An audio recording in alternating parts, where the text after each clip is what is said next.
சின்ன மருமகளில் அடுத்து நடக்க போகுது வாங்க நம்ம சேனலுக்குள்ள போய் பார்க்கலாம். ஐஸ்வர்யா சீக்கிரம் சேது வீட்டை விட்டு வரணும் நான் நல்லாயிருக்கும்னு நினைக்கிறேன். உங்கள் வீடியோக்கு லைக் பண்ணி சப்ஸ்கிரைப் பண்ணிக்கோங்க.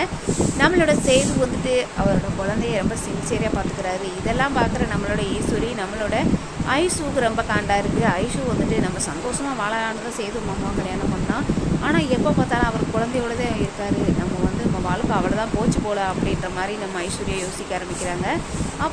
அப்போ நடக்கிற ரூமில் நடக்கிற எல்லா விஷயத்தையும் வந்துட்டு நம்மளோட ஈஸ்வரிக்கிட்ட சொல்கிறாரு. நம்மளோட ஐஸ்வர்யா வந்து என்ன சொல்கிறாங்கன்னா, எப்போ பார்த்தாலும் சேது மாமா அந்த குழந்தைய வச்சுட்டே தான் இருக்காங்க அப்படின்ற மாதிரி சொல்கிறாங்க. இதை கேட்ட நம்மளோட ஈஸ்வரி அந்த குழந்தைக்கு ஒரு சீக்கிரம் முடிவு கட்டணும்.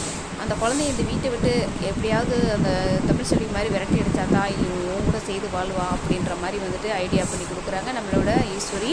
இதே நம்ம ஐஸ்வர்யா வந்துட்டு இப்படியும் போச்சுன்னா சேது மாமாவுக்கும் எனக்கு வந்து சீக்கிரம் டைவர்ஸ் ஆகிடும் போல அப்படின்ற மாதிரி சொல்கிறாங்க.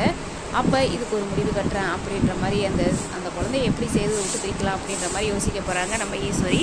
சீக்கிரமே